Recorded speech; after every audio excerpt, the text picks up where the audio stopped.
میری ماؤں بہنوں بچوں نے پڑھا الحمدللہ۔ اللہ کا ذکر کرتے ہوئے مرحوم یہ میت لائی گئی، جنازہ لائی گئی، زبردست سے معنی بدل جاتا ہے، جنازہ اور جنازہ، میت اور چارپائی، شفا اور شفا، شفا گڑے کو کہتے ہیں اور شفا سے صحت یابی کو کہتے ہیں۔ وَكُنْتُمْ عَلَىٰ شَفَا حُفْرَةٍ مِّنَ النَّارِ۔ یا الہ العالمین اس مرحوم کے لیے ہم دعا کرتے ہیں، یا الہ العالمین ان کی قبر جنت کے باغوں میں سے باغ بنا، یا الہ العالمین مرحوم کے درجات میں بلندی عطا فرما، جو بھی پیش کیا گیا مرحوم کو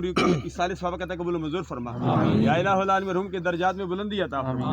آج کا یہ عظیم جرگہ تیری بارگاہ میں عرض کرتا ہے، یا اللہ رحمت کی بارش مہربانیاں فرما، بیمار جو ہیں روحانی ہیں جسمانی ہیں جہاں کہیں بھی ہیں، یا اللہ سب کو صحت کاملہ عاجلہ مستمرہ نافعہ عطا فرما، یا الہ العالمین جو مانگا وہ بھی عطا فرما، جو نہیں مانگا بن مانگے عطا فرما۔ تمام پسماندگان کو، ان کے 3 بیٹے ہیں، یا الہ العالمین کے بیٹوں کو، بیٹی کو، یا الہ العالمین سب کو، تمام فیملی کو، میں بھی اس فیملی کا ایک حصہ ہوں، یا اللہ یہ صدمہ برداشت کرنے کی توفیق عطا فرما،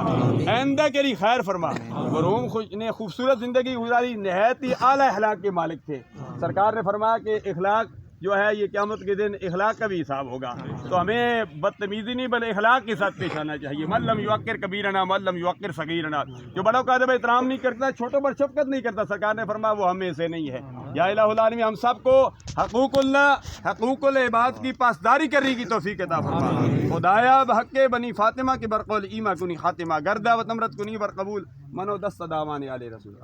اللهم نور قلوبنا بالقرآن وزين اخلاقنا بالقرآن آمین ونجنا من النار بالقرآن آمین اللهم ادخل الجنة لنا في القبر مونسا آمین وعلى الصراط نورا وفي الجنة رفيقا آمین وصلى الله تعالى على خير خلقه محمد وعلى آله